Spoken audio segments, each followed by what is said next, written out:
would like to formally introduce our guest. Thank you, Indira, for being here today. I'm so excited to be here today, and thank you so much to HITLAB as well for having me. Wonderful. Would love to maybe kind of kick things off by learning a little bit more about you. So if you could share kind of a little bit of a background on yourself, introduce yourself, and tell us about your journey. Yeah, absolutely. So I've been with Curio now for about 2.5 years, and I've worn a lot of hats in that time, but now, primarily focusing on supporting our clinical studies, our registries, as well as commercial ops. But prior to coming to Curio, I worked primarily with nonprofits, actually. I worked with a nonprofit called Clinical Directors Network based out of New York, where I was working with subject matter experts to develop and deliver continuing medical education webinars and trainings to primarily federally qualified health centers. Two of my focus areas there were in implementing pre-exposure prophylaxis for men who have sex with men, as well as implementing risk evaluation and mitigation strategies for opioid use disorder. So since that time, I've had a passion for mental health, and I took that into my next role, which was with the National Alliance on Mental Illness, where I was working primarily with the grants department to support a variety of their community-based mental health programming.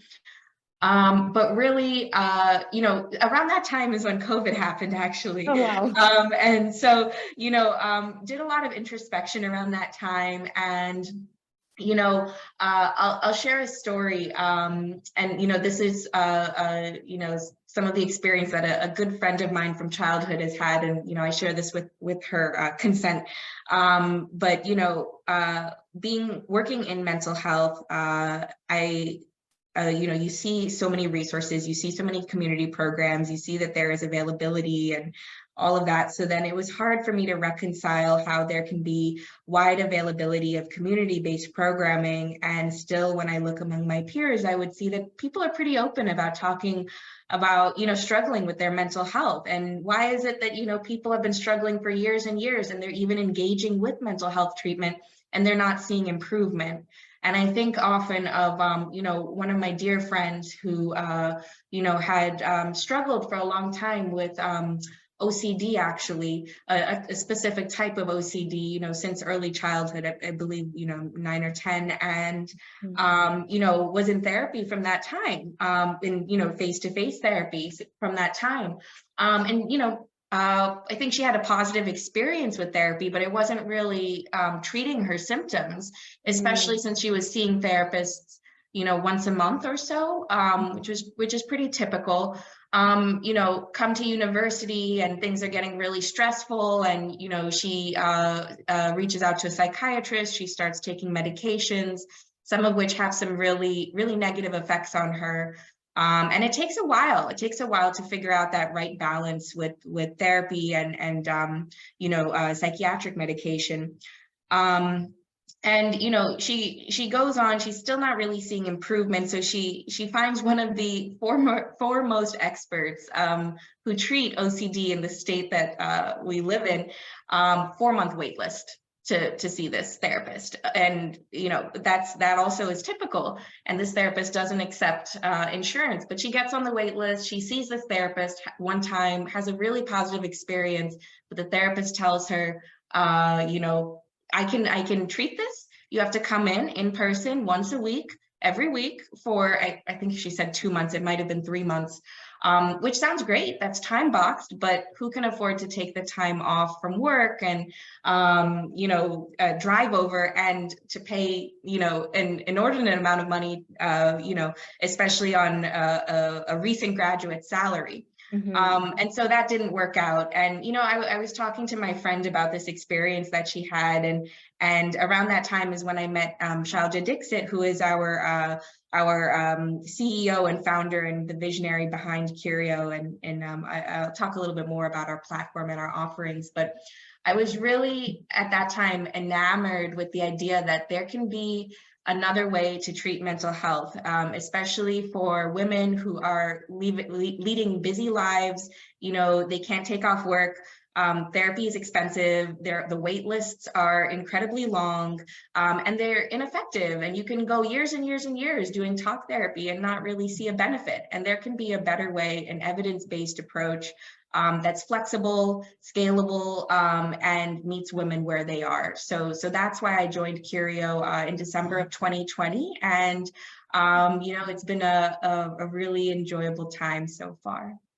That is incredible. And thank you for sharing that story. I think I just realized today is the last day of May. And of course, May is Mental Health Awareness Month. So I think this conversation is so beautifully serendipitous, I think, to really be talking about mental health. And I think on that note, Indira, would love if you could just share with our audience a little bit more about what Curio is, kind of the impact that you're kind of, the team is looking to make with a powerful mental health tool like this.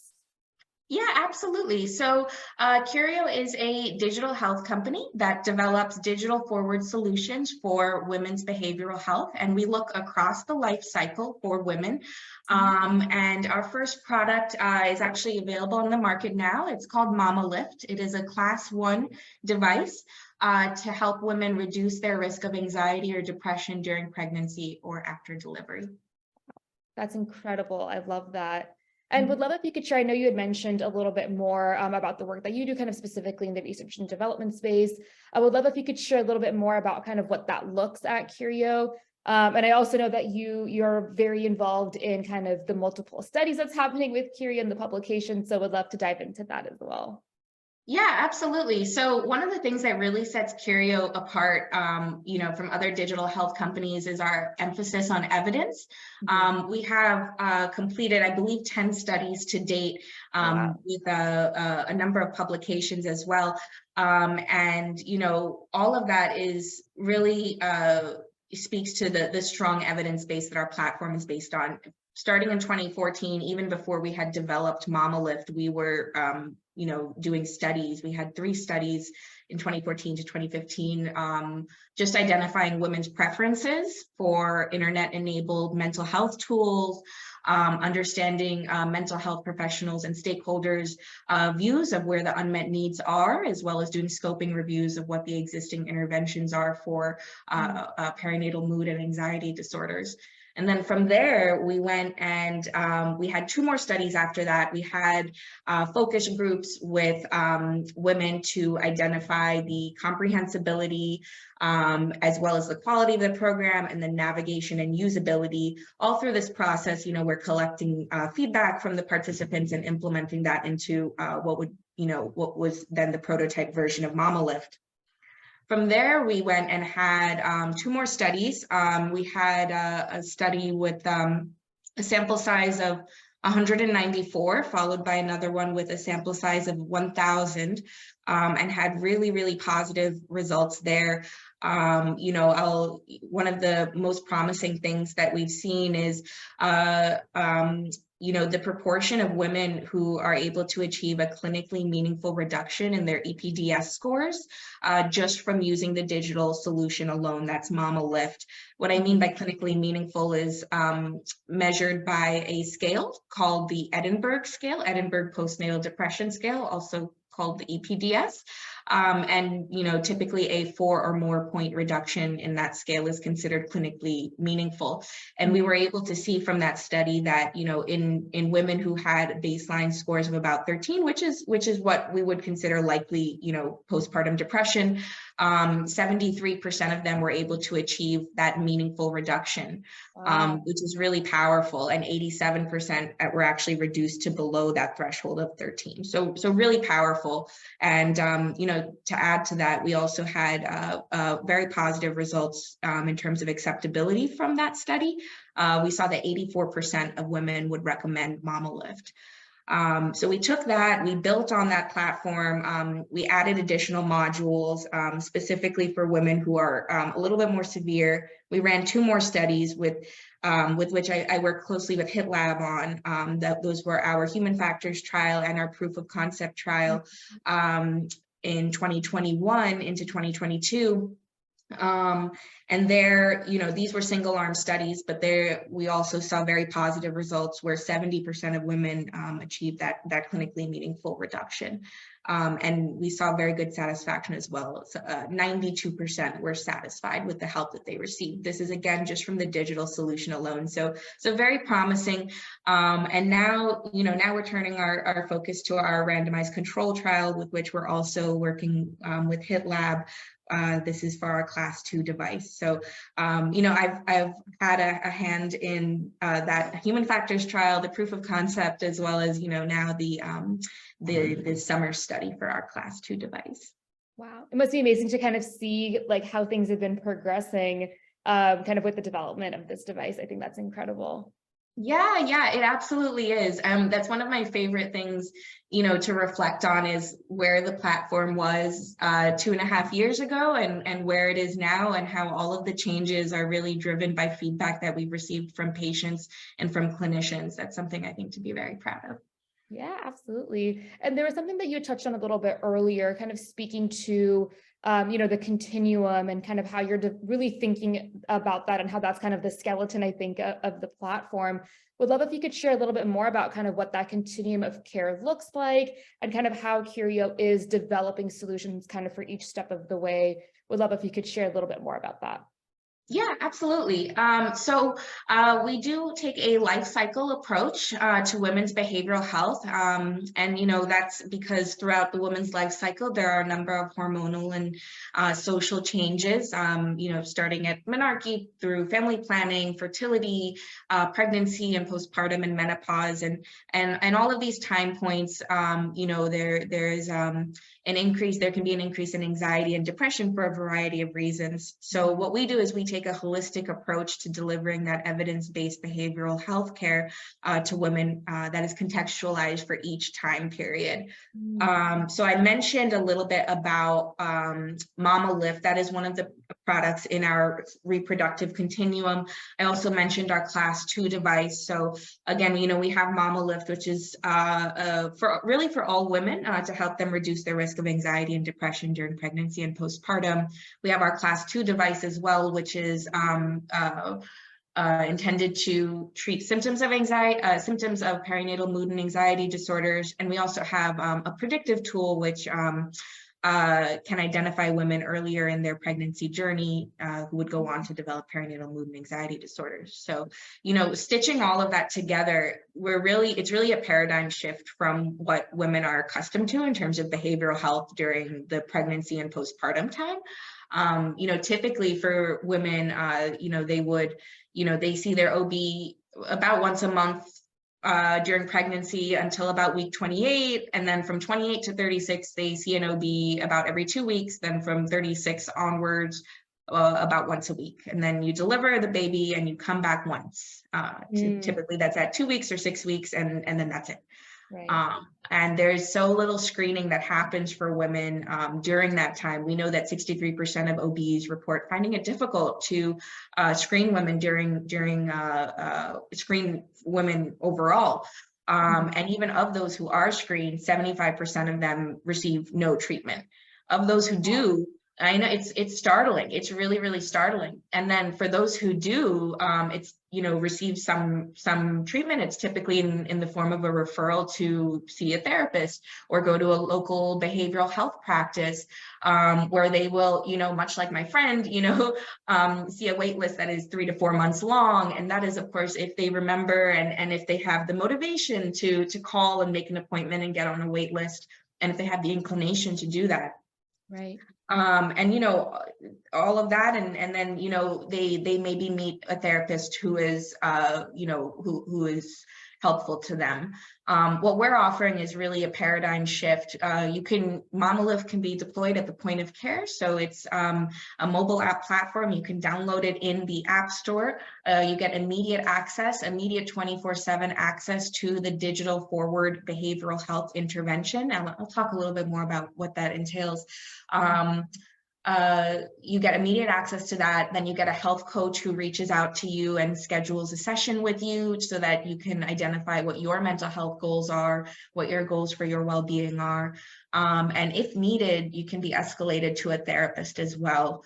And then you go through that, you do that for about 8 weeks. So it is time boxed, much like, you know, the experts in this field would recommend with face-to-face therapy. Our modules are mirroring that in an 8-week, over an 8-week time period. So really a paradigm shift, and something that I think will resonate deeply with women. That is absolutely incredible. And I can definitely see how, you know, having this a bespoke kind of solution that's really tailored to parts of a woman's life, I think is really, it's kind of meeting them where they're at, which I think is a really amazing approach to have. Would love if you could kind of walk us through what the kind of onboarding looks like, and kind of dive into a little bit more of that kind of programming and just kind of what the platform is about. Yeah, absolutely. So onboarding is really straightforward. It's Mama is available in the App Store. We recommend that, you know, users do the digital program. They get the digital program first, and they'll receive outreach by a coach. So you basically download the app. You will actually have an individual who's a customer experience expert reach out to you if you're going, you know, 24 hours without completing your download. They'll reach out, they'll welcome you to the program, even if you have downloaded, just orient you. And then you'll have a coach reach out to you within the app itself. The app supports asynchronous chat messaging. So a coach will reach out so that you can schedule a session with her. And you can also schedule a time to see a therapist if you choose. Our coaches and therapists are from our curated network, so they are trained beyond having, you know, the necessary certifications. They're also trained in maternal mental health, so the type of care that you would receive from them is much more specialized than what you would receive when you're going to a local practice. In terms of what happens, you know, once you're on the platform and what you're doing for those 8 weeks that I mentioned. So our program is, this is Mama Lift. Mama Lift is 8 modules long. It is delivered over the course of 8 weeks. And during those 8 weeks, you receive a daily lesson where you are receiving CBT, and that's cognitive behavioral therapy that has been contextualized for the perinatal period and delivered in, you know, a short lesson on a daily basis. There are also clinically validated screenings that are part of the Mama Lift platform. So I mentioned that EPDS earlier. That is the gold standard for screening perinatal women, and that is also built into the platform directly. There's also a number of engagement features, really gamification features that are really exciting. We have a number of modalities. We have augmented reality exercises, trivias, role plays, meditations, audio meditations, and augmented reality meditations. A number of really exciting modalities that help women understand and engage with the digitized CBT in a way that is accessible and fun for them. And we also have points, so users can earn points based on the activities that they complete in the platform. The last component is the care escalation. So I mentioned this earlier, you know, in that when I was talking a little bit about the paradigm shift. So, you know, we have coaches who are monitoring patients, you know, daily, so that if there's a patient who is deteriorating, they can be escalated to a coach or a therapist rapidly. That's amazing to have kind of those escalation points. Thanks for kind of walking us through kind of what it kind of looks like. I think it's really great to be able to have asynchronous and synchronous modalities, kind of a choose your own adventure, so to speak, so that you kind of feel supported for whatever you need. And I would imagine that, I think you had mentioned earlier with like the human factors trials, I would imagine all of that feedback, you know, was really helpful kind of in the development of this.